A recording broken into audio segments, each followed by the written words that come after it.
سورۃ الجن یہ ہے اب وہ سورت کے جو اس میں کسی جوڑے وغیرہ کا معاملہ نہیں ہے، منفرد ہے، اکیلی سورت ہے، اور یہ واحد سورت ہے کہ جس میں اتنی تفصیل کے ساتھ جنات کا معاملہ آیا ہے۔ ایک سورت ہم پڑھ چکے ہیں کہ جس میں مسلسل خطاب ہے، یا معشر الجن والانس فبأي آلاء ربكما تكذبان، 31 مرتبہ تو یہی آیت آئی ہے۔ یا یہ صورت ہے کہ جس میں ایکسکلوسیو جو ہے ان کا معاملہ آ رہا ہے۔ یہ بھی ہو سکتا ہے کہ یہ کوئی اور واقعہ ہو، اور یہ بھی ہو سکتا ہے یہ وہی واقعہ جو سورہ احقاف کا ہے، وہ تو جا کر انہوں نے جو کچھ کیا اللہ تعالیٰ نے وہ خبر ہمیں دے دی۔ اب یہاں پر حضور کو بھی وحی کے ذریعے سے مطلع فرمایا اور مزید تفاصیل آ گئی۔ یہ بھی ہو سکتا ہے یہ اور جنات ہو۔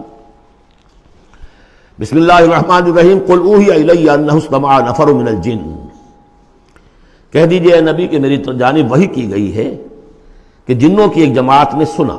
کس کو سنا؟ قرآن کو سنا۔ فقالوا انا سمعنا قرآنا عجبا، انہوں نے کہا ہم نے سنا ہے ایک بہت ہی دل کو لبھانے والا قرآن، یہدی الی الرشد، جو نیکی اور رشد اور ہدایت کی طرف رہنمائی کر رہا ہے۔ فآمنا بہ، تو ہم تو ایمان لے آئے۔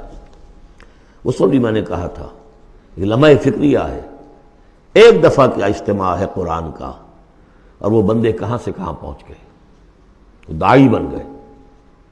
ہمارا کیا حال ہے؟ ہم نے اس معنی میں قرآن کبھی پڑھا ہی نہیں، سنا ہی نہیں۔ سنتے ہیں تو خیبر میل کی سپیڈ سے جو پڑھ رہا ہوتا قاری، 5 دن میں پورا قرآن، 6 دن میں پورا قرآن، اور اشتہار دیے جا رہے ہیں۔ یہ ہے ہمارا ریچول۔ یہاں تو 20 منٹ میں ہو جاتی ہے، یہاں 30 منٹ، یہاں چلو وہاں اور اس سے بھی کم میں ہو جاتی ہے، وہاں چلو۔ قرآن کا نتیجہ تو یہ نکلنا چاہیے وہ آپ کو پوزیس کر لے، جانے نہ دے۔ انا سمعنا قرآنا عجبا یہدی الی الرشد فآمنا بہ ولن نشرک بربنا احدا، اب ہم کبھی بھی اپنے رب کے ساتھ کسی کو شریک نہیں ٹھہرائیں گے۔ وانہ تعالی جد ربنا، اور یقیناً ہمارے رب کی عزت شان بہت بلند ہے۔ ماتخذ صاحبۃ ولا ولدا، اس نے نہیں اختیار کی نہ کوئی بیوی اور جورو، نہ کوئی اولاد۔ وانہ کان یقول سفیہنا علی اللہ شططا، اور یقیناً ہمارا جو بے وقوف ہے بڑا، مراد یہاں پہ ہے وہی عزازیل، ابلیس، لعین، وہ چونکہ ہمارا ذرا بڑا بڑگر ہے، تو وہ جو کچھ کہتا رہا ہے اللہ کے بارے میں، وہ باتیں جو ہیں وہ بہت ہی غلط تھیں، شطط، خلاف حقیقت۔ وَأَنَّا ظَنَنَّا أَن لَّن تَقُولَ الْإِنسُ وَالْجِنُّ عَلَى اللَّهِ كَذِبًا، ہم تو اس گمان میں رہے، خوش گمانی میں، کہ جن اور انسان اللہ تعالیٰ کے اوپر جھوٹ نہیں باندھیں گے، لیکن وہ بدماش تو جھوٹ باندھتا رہا۔ ہم نے اپنی شرافت میں اس کی بات کو مان لیا۔ وَأَنَّهُ كَانَ رِجَالٌ مِّنَ الْإِنسِ يَعُوذُونَ بِرِجَالٍ مِّنَ الْجِنِّ فَزَادُوهُمْ رَهَقًا، اور یہ کہ جو انسانوں میں سے مرد ہیں وہ جنات کے مردوں میں کی حفاظت پکڑتے ہیں۔ یہ ہوتا تھا ان کا طریقہ، وہ سمجھتے تھے کہ بیابان میں جو ہے جنات رہتے ہیں اور وہ ان کے جو ہیں سردار بھی ہیں، تو اب راستے نے پڑاؤ ڈالا ہے جنگل میں، تو سب سے پہلے کہتے تھے کہ ہم اس جنگل کے، اس بیابان کے جنات کی ہم پناہ میں آتے ہیں۔ اب وہ سنتے ہوں گے یہ بے وقوف، یہ آدم کی اولاد، ہمارے تو جد امجد کو نکال دیا گیا جنت سے اس لیے کہ اس کو سجدہ نہیں کیا، یہ ہمیں معبود بنائے بیٹھے ہیں، ہماری پناہ طلب کر رہے ہیں۔ لہذا ان میں اور سرکشی پیدا ہو گئی، اور اکڑ گئے کہ یہ انسان ہو کر یہ ہماری پناہ مانگ رہے ہیں، ہم سے طلب کر رہے ہیں پناہ، تو اس سے ان کے اندر اور زیادہ سرکشی پیدا ہو گئی۔ وَأَنَّهُ كَانَ رِجَالٌ مِّنَ الْإِنسِ يَعُوذُونَ بِرِجَالٍ مِّنَ الْجِنِّ فَزَادُوهُمْ رَهَقًا وَأَنَّهُمْ ظَنُّوا كَمَا ظَنَنتُمْ أَن لَّن يَبْعَثَ اللَّهُ أَحَدًا، اور دیکھو انہوں نے بھی ایسا ہی سمجھا جیسا کہ تم نے سمجھا ہوا ہے کہ اللہ کسی کو نہیں اٹھائے گا۔ اس کے 2 معنی ہیں، یعنی بعد سے بعد الموت کوئی نہیں ہے، مرنے کے بعد جی اٹھنا نہیں ہے، اور یہ بھی کہ شاید اب اللہ کسی اور کو رسول بنا کر نہ بھیجے، أن يبعث الله أحدا، اس لیے کہ 600 برس بیت چکے تھے، وہ تورات سے واقف تھے جو سورہ احقاف میں تذکرہ آیا ہے۔ فترت وہی 600 برس، اور یہ طویل ترین وقفہ تھا نبوت کا، کہ کوئی نبوت کوئی رسالت دنیا میں نہیں، تو ان کو یقیناً اس سے خیال ہوا ہوگا کہ بس اب ختم ہوا معاملہ، اب کوئی اور رسول نہیں آئے گا۔ وَأَنَّا لَمَسْنَا السَّمَاءَ، اور ہم نے ذرا ٹٹولا آسمان کو، ہم نے چاہا کچھ خبریں لے کر آئیں ذرا غیب کی، فَوَجَدْنَاهَا مُلِئَتْ حَرَسًا شَدِيدًا وَشُعُبًا، تو ہم نے تو پایا اس کو کہ وہ بھرا ہوا ہے سخت چوکیداری سے، اور انگارے رکھے ہوئے ہماری ہمیں کھدیڑنے کے لیے۔ یعنی یہ کہ ہمیں معلوم ہو گیا کہ کوئی واقعی وقت ایسا ہے کیونکہ یہ سارا انتظام خاص طور پر جب کہ وحی نبوت آتی تھی تو اہتمام کر لیا جاتا تھا۔ عام حالات میں کوئی بات نہیں، روح اتر رہے ہیں فرشتے، اور یہ جو ہیں یہ آگ سے بنے ہیں، وہ نوری ہیں یہ ناری ہیں، کچھ نہ کچھ ان سے یارانہ گانٹ کے کچھ نہ کچھ ان سے لے لیتے تھے، یا یہ کہ اچک لیا، من استرق سرقۃ، کسی نے کوئی چیز جو ہے کہیں سے لے لی۔ لیکن اب جو ہم نے دیکھا ہے آسمان کو تو واقعی وہاں تو بڑے سخت پہرے لگے ہوئے ہیں، یعنی کوئی نہ کوئی وحی کا سلسلہ ہے اور نبوت آنی ہے، اور وہ نبوت ہمیں تو مل گئی، ہم جا کر سنائے کلام اور ہم ایمان لے آئے۔ وَأَنَّا لَمَسْنَا السَّمَاءَ فَوَجَدْنَاهَا مُلِئَتْ حَرَسًا شَدِيدًا وَشُهُبًا وَأَنَّا كُنَّا نَقْعُدُ مِنْهَا مَقَاعِدَ لِلسَّمْعِ، اور ہم وہاں بیٹھا کرتے تھے، وہاں پہ گھاٹ میں بیٹھا کرتے تھے کچھ سنگن لینے کے لیے، مقاعد، مقعد بیٹھنے کی جگہ، مورچہ جہاں پہ بیٹھا جائے، ہم وہاں پر اپنے ٹھکانوں میں بیٹھا کرتے تھے۔ فَمَن يَسْتَمِعِ الْآنَ، لیکن اب اگر کسی نے کچھ سننے کی کوشش کی، يَجِدْ لَهُ شِهَابًا رَصَدًا، وہ پائے گا اپنے واسطے ایک انگارہ گھات میں، میزائل پیچھا کرے گا اس کا۔ وَأَنَّا لَا نَدْرِي أَشَرٌّ أُرِيدَ بِمَنْ فِي الْأَرْضِ أَمْ أَرَادَ بِهِمْ رَبُّهُمْ رَشَدًا۔ معلوم ہوتا بہت بڑے عالم تھے یہ، تورات کے جاننے والے، انہوں نے ایک ایسی عظیم بات کہی ہے یہ، ہمیں یہ معلوم نہیں کہ آیا زمین میں بسنے والے ان انسانوں کی کوئی شامت آ گئی ہے یا اللہ نے ان کے لیے کسی بھلائی کا ارادہ کیا ہے۔ رسالت آئے گی تو دو ہی نتیجے ہیں، یا تو کوئی عذاب آنے والا ہے اب، اس لیے کہ وما كنا معذبین حتی نبعث رسولا، یا تو کوئی بہت بڑے پیمانے پر انسانوں کی شامت آنے والی ہے، جیسے قوم نوح، قوم ہود، قوم صالح کا حشر ہوا تھا، وہ ویسا ہی حشر ہونے والا ہے۔ اللہ لا نظری، ہم نہیں جانتے، اشر ارید بمن فی الارض، زمین والوں کے لیے کسی شر کا فیصلہ کیا گیا ہے، ام اراد بہم ربہم رشدا، یا ان کے لیے ان کے رب نے بھلائی کا، خیر کا ارادہ کیا ہے۔ ظاہر بات ہے نبوت اور رسالت محمدی خیر پر منتج ہوئی۔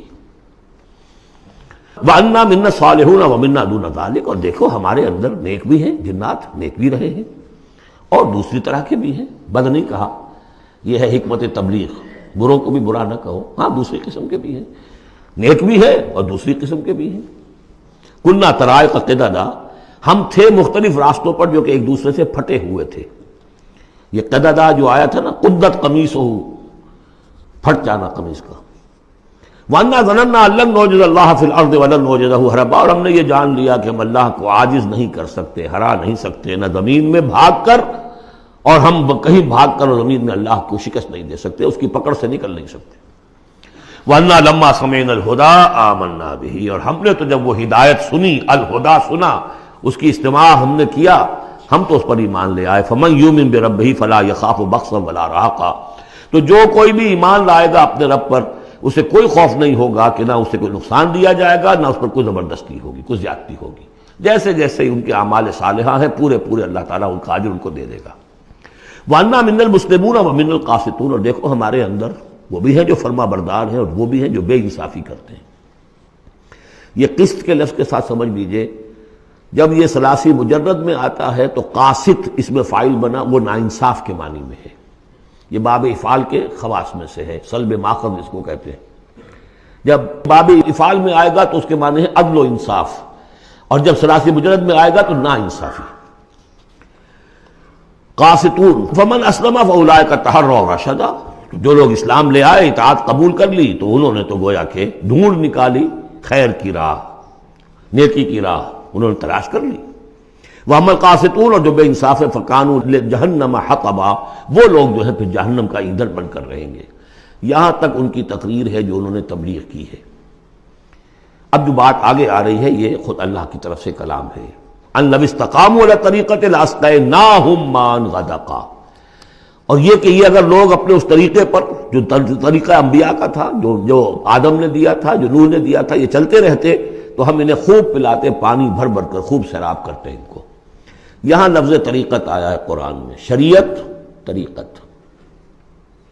ثم جعلناک علی شریعۃ من الامر، شریعت اور یہ طریقت، دونوں کا مفہوم ایک ہے، طریقہ اور شریعت، لیکن یہ کہ اس کا استعمال ہو رہا ہے کہ شریعت سے مراد لی جاتی ہے جو دین کی کا قانون ہے، اس کے ظاہری پہلو، قانونی پہلو، اور طریقت اسی کے باطنی پہلو کا نام ہے کہ ایک نماز ہے، وضو کیسے کرو گے، کیا فرائض ہیں، کیا نوافل ہیں، کیا کام رہ گیا تو وضو نہیں ہوا، یہ شریعت بتائے گی، یہ آپ کو فقیہ بتائیں گے، یہ آپ کو مفتی حضرات بتائیں گے، لیکن نماز کی اصل روح تو ہے خشوع اور خضوع، حضور قلب، یہ پھر طریقت کی طرف منتقل کر دیا گیا. بدقسمتی سے پھر ان کو پھاڑ دیا گیا، وہ علیحدہ علیحدہ ہو گئے.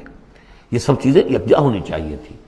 اور جو ہمارے اولین صوفیاء ہیں وہ بہت بڑے عالم بھی تھے، ایسے نہیں تھے کہ صرف صوفی تھے، وہ بہت بڑے مفتی بھی ہوتے تھے. بلکہ اولین کیا، اس دور میں بھی جو میں نے آپ سے بتایا تھا کہ قاضی ثناء اللہ پانی پتی رحمۃ اللہ علیہ، وہ مفتی بھی ہیں، مفسر بھی ہیں، محدث بھی ہیں، اور بہت بڑے مرشد بھی ہیں.